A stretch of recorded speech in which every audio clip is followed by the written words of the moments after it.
footballgameplan.com, where football makes sense. I'm Emery Hunt, the czar of the playbook, sitting next to Rafael Fernandez, and we're talking fantasy football here. NFL season is upon us, and that means fantasy football is going to be the craze for the year, as it is in each and every season. So the most important thing about fantasy football is setting up your draft, and there's a lot of strategy that goes into preparing a fantasy football draft. So what are your top 5 tips for going into a fantasy football season and preparing your draft strategy? Well, number one, the most important thing to me personally is making sure that when you do draft a defense and when you do draft a kicker, make sure they're the last 2 picks on your draft.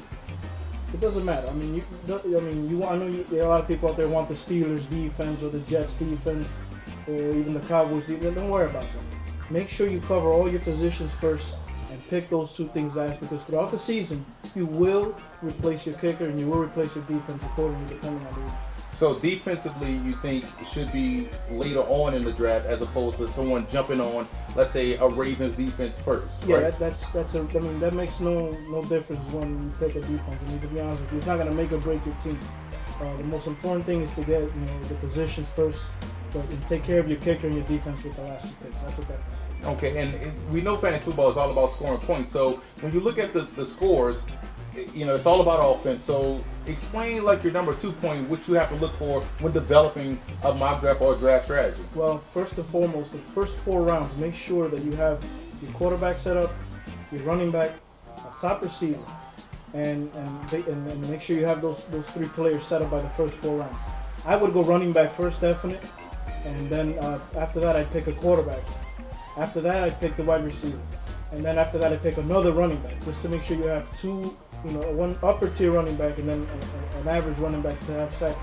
You never want to wait and pick a tight end or anything like that. Don't go wide receiver first unless you have like the 10th pick and you can jump on Andre Johnson or somebody like that. But that's up to you for you to decide. But you definitely want to get running back first and quarterback second in my opinion. Well, you look at building depth without your roster, and you do that on a real football team, but in fantasy it's a lot different because you have to get a lot of guys that can score a lot of points. So because they have to maintain the type of production throughout a season. Now that leads you into right to point number 3, which would be preparing for bye weeks. How is that tip number 3? Does that go for your 3rd point? That's very important actually, because let's say you have you draft a quarterback. Let's say you draft Peyton Manning. And then you happen to draft your 2nd quarterback to be, let's say, David Garrard, and they both happen to have the same bye week. So right there, you're shooting yourself in the foot, because then when that bye week comes, you don't have a quarterback. And another point that makes is you don't want to have too many players from the same team, because during that bye week is going to hurt you too.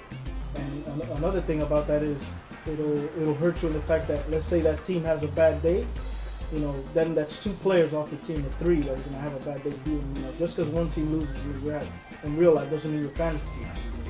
Well, you look at that, and you wrapped up a lot of good points. And building your team, a lot of people look at their roster like, wow, okay, I have a great team.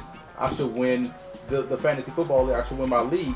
So your 5th point, you make a great one, because it's always you're never as good as what you have on paper. Never be satisfied. Never be satisfied. I don't care if you have your draft board and you pick every person you want. You hit 100%. Guess what? Don't be satisfied. Every week you always got to dig for that up and coming player, and always look for somebody that's going to make an impact, because you can have a guy that's doing great for you, and then you're going to have people that are willing to trade with you and make deals. Always look to make deals. Always look to improve your team, because remember, your best player is an injury away from being down. A great example I can give you is last year I had Dallas Clark, and during the middle of the season I traded him and I got back Basante Shanko, and I forgot what other player I got, but all I know is that the week later that's when Dallas Clark went down, so that trade ended up working out for me. And that's what I mean by that. You got to take gambles and risks. That's why it's called a game and it's fantasy. But sometimes you have to be courageous and you have to take chances and risks. Yeah, you never want to get satisfied. That's a great point. You're always looking to build depth. Even on a real football team, you look to build depth, and you're always looking to draft to fill positions and always draft for the next, for the possible injury. So it's always important to build depth. And I like what you said, never being satisfied with your roster. So there you have it. That's fantasy football strategy tips by Rafael Fernandez. For more fantasy football videos, news, notes, and tidbits, Visit footballgameplan.com/fantasy and subscribe to our YouTube channel at youtube.com/footballgameplan. And listen to the Football Game Plan radio show, which airs Saturdays, 11 a.m. Eastern Time at blogtalkradio.com/footballgameplan.